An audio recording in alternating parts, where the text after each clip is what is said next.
बेवहाय गिबियावनो प्राइमारिनि जोंनि दोलोनि प्राइमारि प्रेसिडेन्ट ओमफ्राय बेवहाय नुजाथिनो हानाय जोंनि मावथिफोर इउपिपिएलनि मावथिफोर मोनसे मेसेज बिनि दारै जोंहा बेवहाय गाजा गोमजायै मोनसे एरेन्ज खालामनानै फरायनायनि गेजेरजों दिनै इउपिपिएल दोलोआ प्राइमारिनि खुलिबाय दा बेवहाय एथ' स्ट्रं एथ' गोख्रोङै मानसिफ्रा पार्टिसिपेट खालामनानै जाफुंसार खालामबाय दा बे मा बुजायो जोंनि इउपिपिएलआ जेब्लाबो स्ट्रं आरो इउपिपिएलनि दारै जोंहा सान्थि नांगौ बे सान्थिखौ जोङो गायसननो हागोन मोजाङैनो बिनि उनाव सान्थि जाब्लासो डेभेलपमेन्टआव फैयो असान्थिनि गेजेरजों डेभेलपमेन्ट कुनुदिन जानो हाया असान्थिया मा खालामो न' सावनाय दालां बुख्रेबनाय माबा बुख्रेबनाय बेबादिसो जायो नाथाय बेनि थाखायनो जोंनो सान्थि नांगौ सान्थिनि थाखाय खामानि मावनाया जोंना प्रधान जोंनि इउपिपिएल दोलोआ प्रमद बर' बिथांनि मावनायनि गेजेरजों एसे सिफ बिथाङा 4 बोसोराव जोबोद खामानि मावनानै दिन्थिनो हादों जेनेबा बेवहाय जोंनि आसल डेभेलपमेन्टआ मानिफ्राय फैयो होननानै बुङोबा इडुकेसननि दारैसो फैयो इडुकेसन इनस्टिटिउसनफोरखौ गायसनदों फोसाबनो आखायाव लादों बेनि लोगोसे जोंनि खालि जानानै थानाय टिचारफोरनि माबाफोरखौ थिसनदों बेवहाय गासै 17 बोसोर सासन खालामनानै बिना हाग्रामा महिलारिया बेफोरबायदि खामानिखौ मावफुंनो हायाखैमोन नाथाय सारि बोसोरावनो प्रमद बर' बिथाङा बे माबाखौ दिहुननो हादों टिचारफोरखौ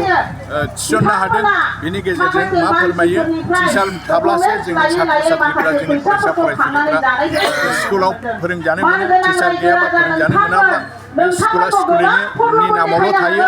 दा बे स्कुलनि नामावल' दंमोन 17 बोसोराव नाथाय दिनैहाय टिचार आबुं टिचार थिसननो हानानै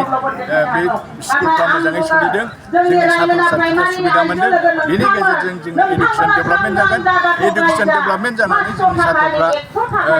लेखा रोंनानै कम्पिटिटिभ परिखा होनो थाखायबो जोंनि इउपिपिएल सरकारा प्रमद बर' बिथाङा मा खालामदों सुपार 50 मिशन गायसनदों सुपार 50नि गेजेरजों जोंनि बिटिआर ओनसोलाव बयबो जाथि जगस्थिनि जायनाखि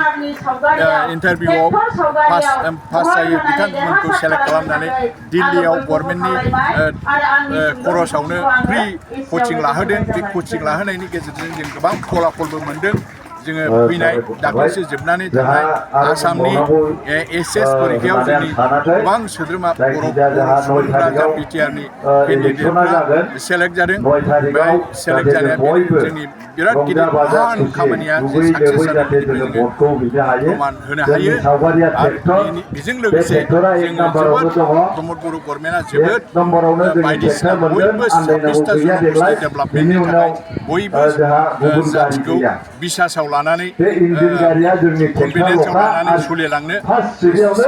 जिर' सान्तिखौ गसंनो बे लादों बिथाङा 26टा जनगोष्ठीखौ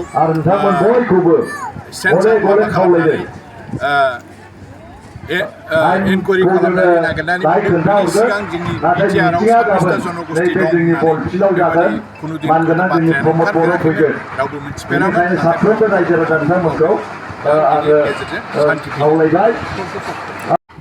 जोंथ' फुरा